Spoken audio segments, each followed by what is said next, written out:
Hello everyone, I come to you this week with a video about a topic that is very close to my heart.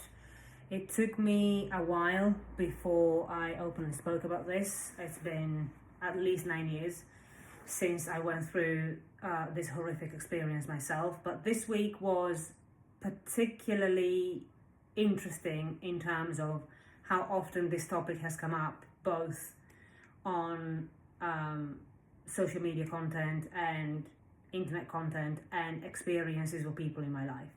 And it is the topic of narcissistic abuse. And if you are one of those people that are bored or disinterested or think that this is just a fad word, please feel free to skip this video. The reason why I need to come clean about this now is because there is clearly a dynamic that I have identified with the way that narcissistic abuse is perceived from people that may hear about it, from victims or people that are recovering, which leads to a lot of misperception of the problem and lead the people that are experiencing the abuse to feel completely misunderstood, dismissed, and alone.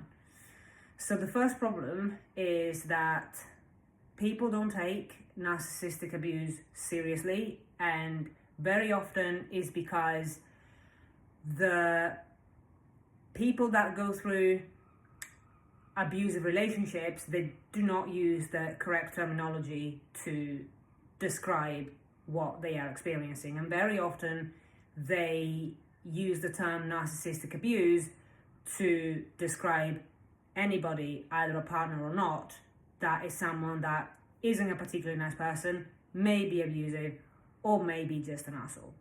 So just to give you an idea of what the effects of narcissistic abuse can be, when I went through that experience, I couldn't get out of bed for 6 months. And the other 6 months of that year, I had to go through a very, very slow recovery of my nervous system that had completely broken.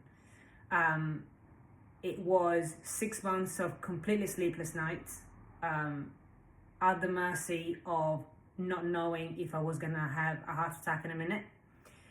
The first time I managed to get out of bed, I couldn't even lift my head from the pillow, and when my friend brought me a coloring book to try and relax and get my mind off things, I couldn't even grab the pencil with my hand.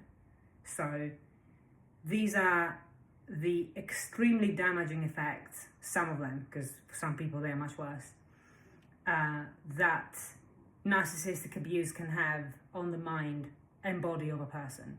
So if somebody is a bit of an asshole, a little bit irresponsible, a little bit careless, if they took you on a little bit of a ride, they may be just an asshole. It doesn't mean that they are a narcissist. I'm seeing unbelievable misleading information online around narcissistic abuse and what it causes, and I got to the point of seeing people that say, oh, if you rub your feet at night, it's because it's the narcissist's fault. Or if you have endometriosis, it's because it's the narcissist's fault. If you have not had the experience of narcissistic abuse, please do not go around and mislabel people as narcissists when they may not be.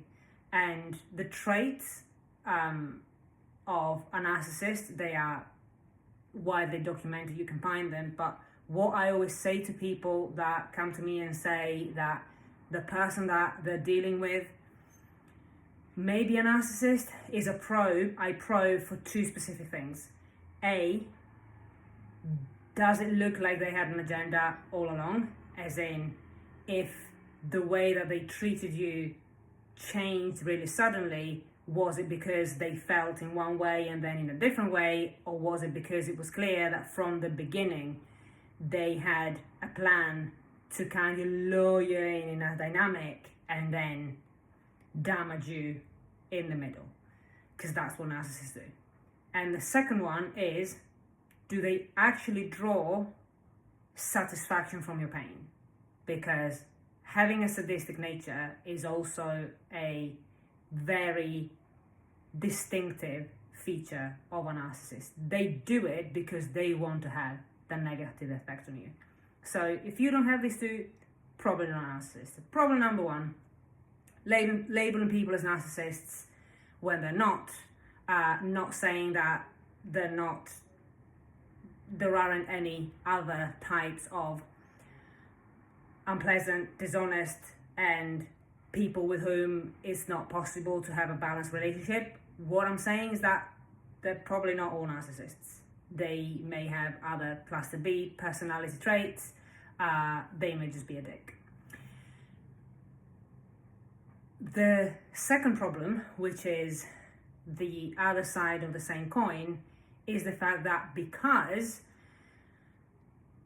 unpleasant, annoying, provocative people often get mislabeled as narcissists, the rest of the world has now started dismissing any report about anybody being a narcissist, saying that it's just a buzzword and it's just a fad and everybody calls everybody else a narcissist at the drop of a hat with no real reason, and they think that it's basically a pointless and void crying wolf kind of situation, and it just isn't.